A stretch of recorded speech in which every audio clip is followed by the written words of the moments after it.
अस्सलाम वालेकुम दोस्तों, कैसे हैं आप सब। मैं फयाज एक बार फिर आपके साथ सुनिए एक सबक आमोज किस्सा।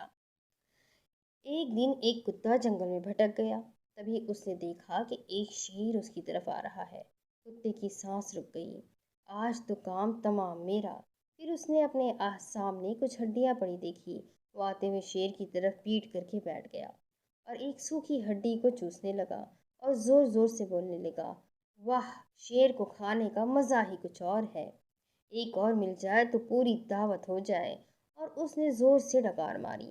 इस बार शेर सोच में पड़ गया। उसने सोचा, ये कुत्ता तो शेर का शिकार करता है, जान बचाकर भागने में ही भलाई है। और शेर वहां से जान बचाकर भाग गया। दरख्त पर बैठा एक बंदर ये सब तमाशा देख रहा था। उसने सोचा, ये अच्छा मौका है, शेर को पूरी कहानी बता देता हूँ। शेर से दोस्ती भी हो जाएगी और उससे जिंदगी भर के लिए जान का खतरा भी दूर हो जाएगा। वो फटाफट शेर के पीछे भागा। कुत्ते ने बंदर को जाते हुए देख लिया और समझ गया कि कोई गड़बड़ है। उधर बंदर ने शेर को पूरी कहानी बता दी कि किस तरह कुत्ते ने उसे बेवकूफ़ बनाया है। शेर जोर से दहाड़ा, चल मेरे साथ अभी, उसका कलह कमा करता हूँ। और बंदर को अपनी पीठ पर बैठाकर शेर कुत्ते की तरफ चल पड़ा।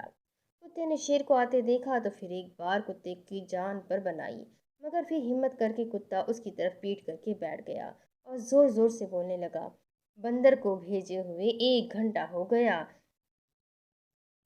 लिखा, एक शेर फंसा कर निकम्मा, एक शेर फंसा कर नहीं ला सकता। ये सुनते ही शेर ने बंदर को पटक दिया और वापस भी पीछे भागा। ये तो था मजाक। अब असल बात की तरफ आते हैं। मुश्किल वक्त में अपने एतमाद पर काबू रखे, घबराए नहीं। हर मुश्किल का हल नफ्सियात और हवास को नॉर्मल रखने में है।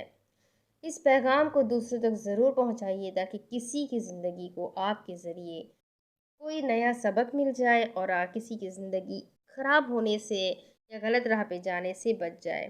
सही कहते हैं लोग, हर मुश्किल में अपने दिमाग का इस्तेमाल करें। जब आप पुरसुकून होकर दिमाग से सोचेंगे और एतमाद से काम लेंगे तो आपको ज़रूर कामयाबी मिलेगी इंशाल्लाह। तो वीडियो को लाइक कर दें, चैनल को सब्सक्राइब कर दें, बेल आइकन को ज़रूर दबा दें। मिलते हैं अगले एक नए वीडियो के साथ में, एक नए किस्से के साथ में। तब तक के लिए अपना खूब सारा ख्याल रखें, मुझे भी दुआ में याद रखें। अल्लाह हाफ़िज़।